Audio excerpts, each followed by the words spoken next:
शाम का वक्त था। मोहन और विष्णु कब्रिस्तान के विशाल लोहे के द्वार पर खड़े थे।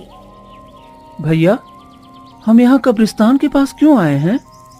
मोहन, तुम्हें इस कब्रिस्तान के अंदर जाना होगा, तभी हमारी किस्मत में लिखा दुख मिटेगा। नहीं भैया, मैं कभी इस जगह के अंदर नहीं जाऊंगा। अगर आप चलेंगे तो मैं भी चलूंगा। मैं नहीं जा सकता मोहन, मैं सिर्फ तुम्हें जाने को कह सकता हूँ। जो काम वहाँ है वो सिर्फ तुम ही कर सकते हो। क्या सच में कोई और रास्ता नहीं है भैया? अगर तू चाहता है कि मैं और तेरी भाभी जिंदा रहें तो तुझे इस कब्रिस्तान में जाना ही होगा। फिर डरते डरते मोहन जैसे ही पैर कब्रिस्तान के अंदर डालता है, तभी पूरा दृश्य अचानक बदल जाता है। रामपुर गांव में विष्णु अपनी पत्नी मीना और छोटा भाई मोहन के साथ रहता था। फिर एक दिन दोपहर का वक्त था। घर के अंदर से चिल्लाने की आवाज आ रही थी। देखो जी, बस बहुत हो गया। अब मैं और बर्दाश्त नहीं कर सकती हूँ। मैं आपको कितनी बार कह चुकी हूँ कि अपने छोटे भाई को घर से निकाल दो। अगर आपने उसे घर से नहीं निकाला तो मैं ये घर छोड़कर चली जाऊंगी। अरे भाग्यवान, तू ये कैसी बातें कर रही है? ये घर और जमीन में उसका भी हक है। कैसे मैं उसे घर से निकाल दूं? सब क्या कहेंगे? अगर आपको उसकी इतनी फिक्र है तो आप ना मुझे छोड़ दीजिए। मैं आपके साथ नहीं रह सकती हूँ। मुझे वो बिल्कुल बर्दाश्त नहीं है। अच्छा ठीक है भाग्यवान, अगर तू कहती है तो मैं कुछ सोचता हूँ और उसे किसी न किसी तरीके से हम अपने घर से निकाल कर ही रहेंगे। इतने में मोहन वहाँ आ जाता है। भैया भैया, मैं खेत का सारा काम निपटा दिया और वो जो खाद डालना था ना, मैंने वो भी डाल दिया है। अच्छा ठीक है, तुमने सारा काम कर लिया है। देख, घर का जलावन भी खत्म हो गया है, तो जाकर जंगल से लकड़ियां ला दे ताकि शाम का चूल्हा जल सके। ठीक है भैया, पर मुझे भी बहुत भूख लगी है। कुछ खाने को मिल जाता तो मैं चला जाता। घर में खाना खत्म है और वैसे भी जलावन नहीं था तो खाना कैसे बनता? पहले लकड़ियां लेकर आओ, फिर खाना बनाऊंगी। मोहन उदास होकर चल देता है। अरे, तुमने ये झूठ क्यों बोला? घर में खाना तो पूरे 4 लोगों का पड़ा है। मैं उसे एक वक्त का खाना भी नहीं देना चाहती हूँ। आपको इतनी फिक्र हो रही है तो आप खुद ही बनाकर उसे खिला लो। मीना गुस्से में चली जाती है। मुझे कुछ न कुछ करके मोहन को घर से निकालना ही होगा, तभी मेरे घर में सुख शांति बनी रहेगी। विष्णु बाहर निकलता है। उसी वक्त 2 गांव वाले बात करते दिखाई देते हैं। अरे तूने सुना? हमारे गांव के सरहद पर जो एक कब्रिस्तान है, उसके पास से 2 व्यापारी आ रहे थे। सुना था कि 2 दिन वो उसी कब्रिस्तान में रहे और अचानक वो पागल होकर वहीं पर मर गए।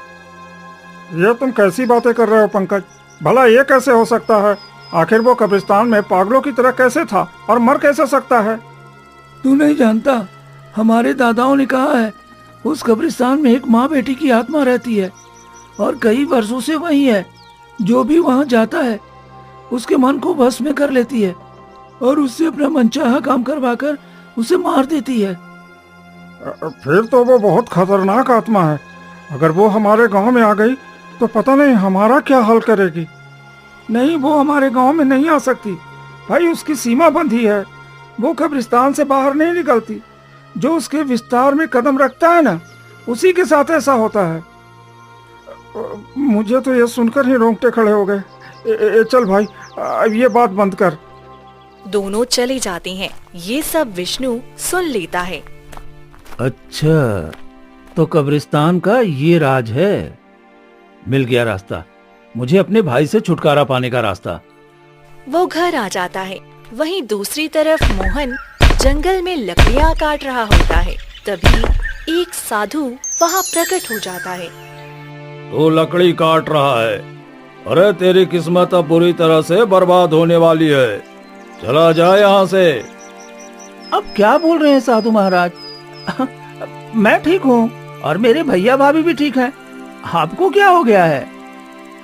जिस भैया भाभी का नाम जप रहा है वही एक दिन तुझे मृत्यु के द्वार पर भेजेंगे। उन्हें त्याग दे और घर वापस कभी मत जा। नहीं, मेरे माता पिता तो बचपन में ही मर गए। भैया भाभी ही मेरे माँ बाप का प्यार दे रहे हैं। मैं उन्हें कभी नहीं छोड़ सकता हूँ। मोहन वहाँ से चला जाता है। कितना प्रेम करता है ये अपने भैया भाभी से, यही प्रेम इसके गले का फंदा बनेगा। मोहन घर लौट आता है।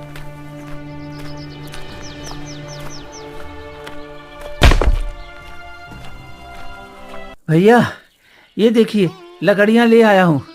इस बार ज्यादा ही ले आया ताकि कई दिनों तक काम आएंगी। ठीक है, अच्छा किया। अब चल खाना खा ले, और भी काम है। मीना एक रोटी और सूखा प्याज रख देती है। भाभी सब्जी नहीं है, प्याज के साथ रोटी कैसे खा पाऊंगा? सब्जी खत्म है और खरीदने के पैसे भी नहीं है। अगर खाना है तो खा, नहीं तो भूखे रहो। मीना गुस्से में चली जाती है। मोहन तू बुरा मत मान, भाभी का स्वभाव बस थोड़ा तेज है।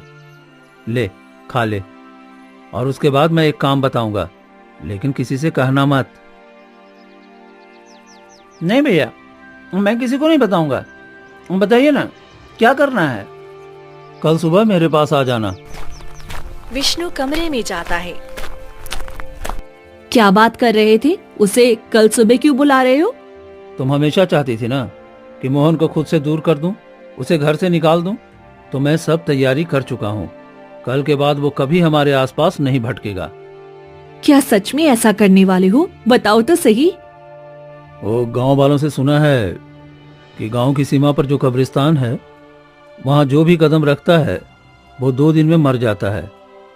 हम कल मोहन को उसी कब्रिस्तान में भेजेंगे, बस देखते जाओ। ये तो बहुत खुशी की बात है। मुझे बेसब्री से कल का इंतजार रहेगा। दोनों सो जाते हैं।